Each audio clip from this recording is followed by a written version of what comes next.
Students, welcome back to my class. എല്ലാവർക്കും physics ക്ലാസ്സിലേക്ക് സ്വാഗതം. നമ്മൾ പഠിച്ചുകൊണ്ടിരിക്കുന്നത് യൂസ് ഓഫ് ഡയമെൻഷണൽ അനാലിസിസ് ആണ്. നമ്മൾ രണ്ട് യൂസുകൾ പഠിച്ചു. ഒന്നെന്താണ് checking the correctness of an equation. രണ്ടാമത് നമ്മൾ പഠിച്ചത് to find relationship between physical quantities. ഇന്ന് നമ്മൾ മൂന്നാമത്തെ യൂസാണ് പഠിക്കാൻ പോകുന്നത്. അതെന്ന് പറയുന്നത് convert one system of unit into another. വളരെ സിമ്പിളാണ്. സിസ്റ്റം രണ്ട് എക്സാമ്പിൾ നോക്കാം. ഫസ്റ്റ് നമ്മൾ ഒരു ന്യൂട്ടനെ നമ്മൾ ഡൈനാക്കാൻ മാറ്റാൻ പോവുകയാണ്. ന്യൂട്ടൺ ആയാലും ഡൈൻ ആണെങ്കിലും അത് ഫോഴ്സിന്റെ യൂണിറ്റ് ആണ്. ഫോഴ്സിന്റെ ഡയമെൻഷൻ നമുക്കറിയാം. F ഈസ് ഈക്വൽ ടു എന്താണ്? MA ആണ്. എന്ന് പറഞ്ഞു കഴിഞ്ഞാൽ മാസ് ഇൻറ്റു ആക്സലറേഷൻ. മാസിൻ്റെത് M, ആക്സലറേഷന്റെ LT റൈസ് ടു -2. അങ്ങനെ MLT റൈസ് ടു -2 ആണ് ഫോഴ്സിന്റെ ഡയമെൻഷൻ. നമ്മൾ ഏത് സിസ്റ്റത്തിൽ നിന്ന് ഏത് സിസ്റ്റത്തിലോട്ടാണ് ആക്കുന്നത് ചോദിച്ചു കഴിഞ്ഞാൽ ന്യൂട്ടൺ എന്ന് പറഞ്ഞു കഴിഞ്ഞാൽ SI സിസ്റ്റത്തിലെ യൂണിറ്റ് ആണ്. ഡൈൻ എന്ന് പറഞ്ഞു കഴിഞ്ഞാൽ CGS സിസ്റ്റത്തിലെ യൂണിറ്റ് ആണ്. അപ്പോൾ നമ്മൾ ഒരു സിസ്റ്റത്തിൽ നിന്നും മറ്റൊരു സിസ്റ്റത്തിലേക്ക് മാറ്റാൻ പോവുകയാണ്. എങ്ങനെയാണ് മാറ്റുന്നത് വെച്ച് കഴിഞ്ഞാൽ N1 M1 L1 T1 equal to N2 M2 L2 T2 M2 L2 T2. നമ്മളിങ്ങനെ എഴുതുകയാണെങ്കിൽ N2 is equal to N1 into M1 by M2 raised to x, L1 by L2 raised to y, T1 by T2 raised to z. നമ്മൾ x, y, z എന്നീ കോഎഫിഷ്യന്റുകൾ നമ്മൾ ഡയമെൻഷനിൽ നിന്നും കണ്ടുപിടിക്കുകയാണ് ചെയ്യുന്നത്. ഡയമെൻഷനിൽ നമുക്ക് നോക്കുമ്പോൾ എക്സിന്റെ കോഎഫിഷ്യന്റ് എന്താണെന്ന് ചോദിച്ചു കഴിഞ്ഞാൽ എമ്മിന്റെ കോഎഫിഷ്യന്റ് അതായത് 1 ആണ്. അപ്പോൾ നമുക്ക് എന്ത് കിട്ടിയെന്ന് വെച്ച് കഴിഞ്ഞാൽ എക്സിന്റെ വാല്യൂ 1 എന്ന് കിട്ടി, വൈയുടെ വാല്യൂ നമുക്ക് 1 എന്ന് കിട്ടി, സെറ്റിന്റെ വാല്യൂ നമുക്ക് -2 എന്ന് കിട്ടി. അപ്പോൾ നമ്മൾ ഇത് ഈ ഇക്വേഷനകത്ത് ഇട്ട് കൊടുക്കുകയാണ്. N1 എന്ന് പറയുന്നത് വെറുതെ ന്യൂട്ടൺ ടു ഡൈൻ എന്നാണ് പറഞ്ഞത്. എന്ന് പറഞ്ഞു കഴിഞ്ഞാൽ ഒരു ന്യൂട്ടനെയാണ് നമ്മൾ ഡൈൻ ആക്കി മാറ്റേണ്ടത്. ഇല്ലെങ്കിൽ നമുക്ക് ക്വസ്റ്റിന് ചിലപ്പോൾ കൺവേർട്ട് 5 ന്യൂട്ടൺ ഇൻറ്റു ഡൈൻ എന്ന് ചോദിച്ചു കഴിഞ്ഞാൽ എന്നിന്റെ സ്ഥാനത്ത് നമ്മൾ എന്ത് ഇട്ട് കൊടുക്കണം? N1ന്റെ സ്ഥാനത്ത് നമ്മൾ 5 ഇട്ട് കൊടുക്കണം. ഇവിടെ വെറുതെ ന്യൂട്ടൺ എന്ന് പറഞ്ഞാൽ ഒരു ന്യൂട്ടനെയാണ് നമ്മൾ ഡൈൻ ആക്കുന്നത്. അപ്പോൾ N1ന്റെ വാല്യൂ 1 ആണ്. M1 എന്ന് പറഞ്ഞാൽ ഫസ്റ്റ് സിസ്റ്റം എന്ന് പറഞ്ഞാൽ SI സിസ്റ്റമാണ്. SI സിസ്റ്റത്തിൽ മാസ് എന്ന് പറയുന്നത് കിലോഗ്രാം ആണ്. ഡിവൈഡഡ് ബൈ താഴെ കിടക്കുന്ന എല്ലാം സെക്കൻഡ് സിസ്റ്റം. രണ്ടെന്നായിരിക്കും സെക്കൻഡ് സിസ്റ്റം ആണ്. സെക്കൻഡ് സിസ്റ്റം എന്ന് പറഞ്ഞാൽ CGS ആണ്. അപ്പോൾ മാസിന്റെ ഡയമെൻഷൻ എന്ന് പറയുന്നത് ഗ്രാം ആണ്. റൈസ് ടു x, എക്സിന്റെ വാല്യൂ 1 ആണ്. ലെങ്ത്തിന്റെ ഡയമെൻഷൻ SI സിസ്റ്റത്തിൽ മീറ്റർ ആണ്. ഇനി മറ്റേ അവിടെ എന്താണ്? സെന്റിമീറ്റർ ആണ്. സെന്റിമീറ്റർ. റൈസ് ടു എത്രയാണ്? വൈയുടെ വാല്യൂ 1 ആണ്. ഇനി ടൈമിന്റെ ഡയമെൻഷൻ, ടൈമിന്റെ യൂണിറ്റ് എന്ന് പറയുന്നത് SI സിസ്റ്റത്തിലായാലും CG സിസ്റ്റത്തിലായാലും സെക്കൻഡ് തന്നെയാണ്. അത് raise to -2. N2 is equal to kilogram എന്ന് പറഞ്ഞു കഴിഞ്ഞാൽ 1000 gram divided by gram raise to power എന്ന് പറയുന്നത് 1 ആണ്. പിന്നീട് ഒരു മീറ്റർ എന്ന് പറഞ്ഞു കഴിഞ്ഞാൽ എത്ര സെന്റിമീറ്റർ ആണ്? 100 സെന്റിമീറ്റർ ആണ്. താഴെ സെന്റിമീറ്റർ റൈസ് ടു 1. പിന്നെ second by second raised to -2. അപ്പോൾ നമ്മൾ ചോദിക്കുമ്പോൾ ഗ്രാമും വെട്ടിപ്പോയി, സെന്റിമീറ്ററും വെട്ടിപ്പോയി, സെക്കൻഡും വെട്ടിപ്പോയി. പിന്നീട് ഇവിടെ ഒരു 1000 ഉണ്ട്. Raise to 1 into 100 raise to 1 into 1 raise to -2. 1 raise to anything is 1. അപ്പോൾ ഇതുണ്ട് 3 0 2 0. അപ്പോൾ 10 റൈസ് ടു 5. അപ്പോൾ 10 റൈസ് ടു 5 ഡൈൻ ആണ്. എന്തോന്ന്?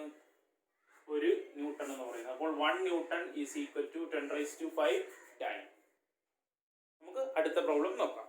അപ്പോൾ നമുക്ക് രണ്ടാമത്തെ പ്രോബ്ലം നോക്കാം. രണ്ടാമത്തെ പ്രോബ്ലം എന്ന് പറയുന്നത് convert 2 joule to erg. Joule എന്ന് പറഞ്ഞാലും എർഗ് എന്ന് പറഞ്ഞു കഴിഞ്ഞാലും വർക്കിന്റെ യൂണിറ്റ് ആണ്. വർക്ക്, ഹീറ്റ്, എനർജി, ഈ മൂന്നിന്റെ യൂണിറ്റ് ജൂളാണ്. SI സിസ്റ്റത്തിൽ ജൂളും CGS സിസ്റ്റത്തിൽ എർഗും ആണ്. SI സിസ്റ്റത്തിൽ നിന്നും CGS സിസ്റ്റത്തിലേക്കാണ് മാറ്റുന്നത്. ജൂൾ എന്ന് പറഞ്ഞു കഴിഞ്ഞാൽ വർക്ക്, ഹീറ്റ്, എനർജി എന്നിവയുടെ എല്ലാം യൂണിറ്റ് ജൂളാണ്. Work, heat, energy. വർക്ക് എന്ന് പറഞ്ഞു കഴിഞ്ഞാൽ ഫോഴ്സ് ഇൻറ്റു ഡിസ്പ്ലേസ്മെന്റ് ആണ്. ഫോഴ്സ് എന്ന് പറഞ്ഞു കഴിഞ്ഞാൽ മാസ് ഇൻറ്റു ആക്സലറേഷൻ ആണ്. പിന്നീട് ഡിസ്പ്ലേസ്മെന്റ്. അപ്പോൾ മാസിന്റെ dimension M, acceleration dimension LT raise to -2, displacement എന്ന് പറഞ്ഞാൽ L. അപ്പോൾ ഡയമെൻഷൻ എന്ന് പറഞ്ഞാൽ M L² T⁻² ആണ്. L² T⁻² ആണ് വർക്കിന്റെ അല്ലെങ്കിൽ ഹീറ്റിന്റെ അല്ലെങ്കിൽ എനർജിയുടെ ഡയമെൻഷൻ എന്ന് പറയുന്നത്. അപ്പോൾ SI സിസ്റ്റത്തിൽ നിന്ന് നമ്മൾ CG സിസ്റ്റത്തിലേക്കാണ് നമ്മൾ പോകുന്നത്. അപ്പോൾ കണ്ടുപിടിക്കുന്നത് N2 is equal to N1 into M1 by M2 raised to X, L1 by L2 raised to Y, T1 by T2 raised to Z. ഒന്നാമത്തെ സിസ്റ്റത്തിൽ നിന്നും രണ്ടാമത്തെ സിസ്റ്റം. അപ്പോൾ N1 എന്ന് പറഞ്ഞാൽ 2 ജൂളിനെയാണ്, അതുകൊണ്ട് N1 എന്ന് പറഞ്ഞാൽ 2 ആണ്. ഇനി വെറുതെ ജൂൾ ചേർക്കുന്ന ചോദിച്ചു കഴിഞ്ഞാൽ N1ന്റെ വാല്യൂ 1 ആയിരിക്കും. ഇനി ഒന്നാമത്തെ സിസ്റ്റത്തിൽ മാസിന്റെ എന്ന് പറയുന്ന SI സിസ്റ്റത്തിൽ മാസ് എന്ന് പറഞ്ഞു കഴിഞ്ഞാൽ കിലോഗ്രാം ആണ്. രണ്ടാമത്തെ CG സിസ്റ്റമാണ്, സെന്റിമീറ്റർ ഗ്രാം ആണ്. അപ്പോൾ അതിന്റെ യൂണിറ്റ് എന്ന് പറയുന്നത് ഗ്രാം ആണ്. നമുക്ക് പവർ ഉണ്ട്. പവർ എന്ന് പറയുന്നത് എന്താണെന്ന് ചോദിച്ചു കഴിഞ്ഞാൽ ഇവിടുത്തെ പവർ എക്സ് ആണ്, എമ്മിന്റെ പവർ. ഡയമെൻഷണൽ ഫോർമുലയിൽ നിന്ന് പവർ എന്ന് പറയുന്നത് എമ്മിന്റെ പവർ 1 ആണ്. അപ്പോൾ എക്സ് എന്ന് പറഞ്ഞാൽ എന്താണെന്ന് മനസ്സിലായി, 1 ആണെന്ന് ഇവിടെ കിട്ടി. വൈ എന്ന് പറഞ്ഞു കഴിഞ്ഞാൽ എല്ലിന്റെ പവർ, അപ്പോൾ വൈ എന്ന് പറയുന്നത് 2 ആണെന്ന് ഇവിടെ കിട്ടി.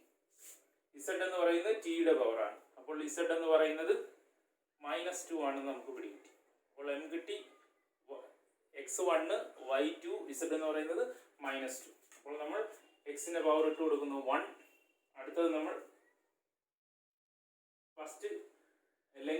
ഫസ്റ്റ് സിസ്റ്റത്തിലുള്ള ലെങ്തിന്റെ എന്ന് പറയുന്നത് മീറ്റർ ആണ്. സെക്കൻഡ് രണ്ടാമത്തെ സിസ്റ്റത്തിലുള്ളത് സെന്റിമീറ്റർ ആണ്. പവർ എന്ന് പറയുന്നത് 2 ആണ്.